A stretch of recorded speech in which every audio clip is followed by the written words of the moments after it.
So here we are at the end of November and the end of William Bradford's History of Plymouth Colony. Plymouth Colony disappeared. There's still the town of Plymouth, but that little settlement of separatists became absorbed into the Massachusetts Bay Colony eventually. And the town itself moved on from the original plantation, as they called it. It's still there in a way,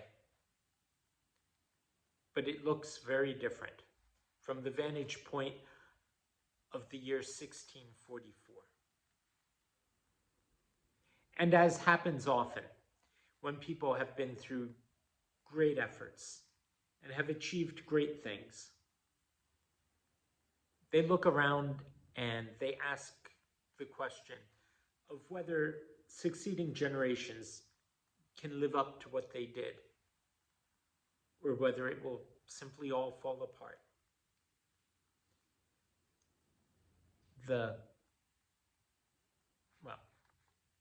Rather than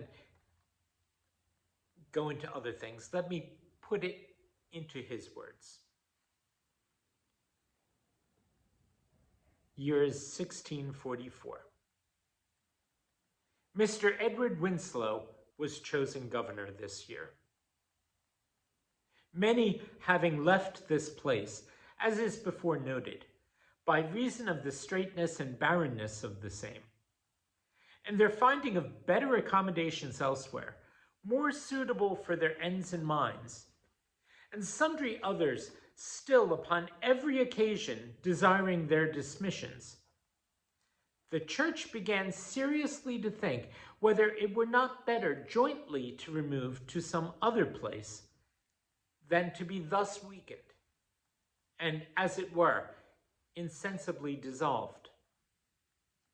Many meetings and much consultation was held hereabout, and diverse were men's minds and opinions. Some were still for staying together in this place, alleging men might here live if they would be content with their condition. And yet, it was not for want or necessity so much that they removed, as for the enriching of themselves. Others were resolute upon removal, and so signified that here they could not stay.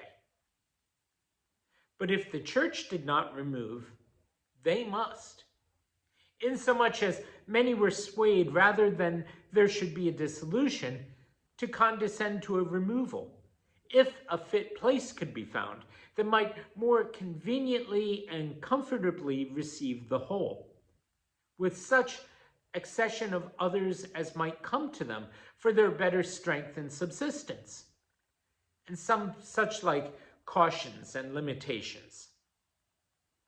So as, with the aforesaid provisos, the greater part consented to a removal to a place called Nauset, which had been superficially viewed and the goodwill of the purchasers to whom it belonged obtained, with some addition thereto from the court. But now they began to see their error, that they had given away already the best and most commodious places to others, and now wanted themselves. For this place was about 50 miles from hence, and at an outside of the country, remote from all society. Also, that it would prove so strait as it would not be competent to receive the whole body, much less be capable of any addition or increase, so as, at least in a short time, they should be worse there than they are now here.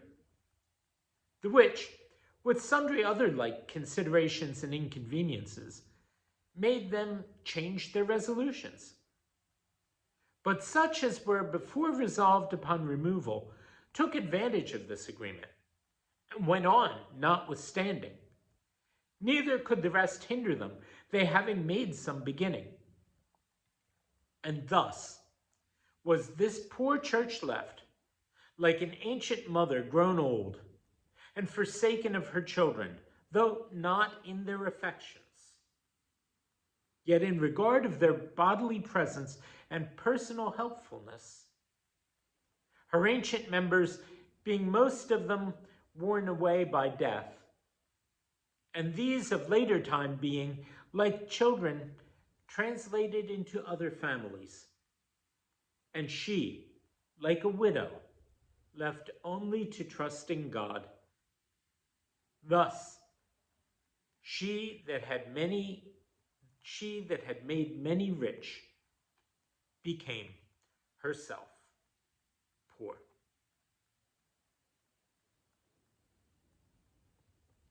What an ending.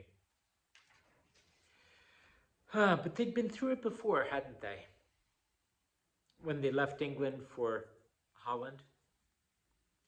When they left Holland and part of them stopped again in England on their way to North America and didn't go on. And now others there on the coastline as some are moving inland. Moving from place to place. Pilgrims.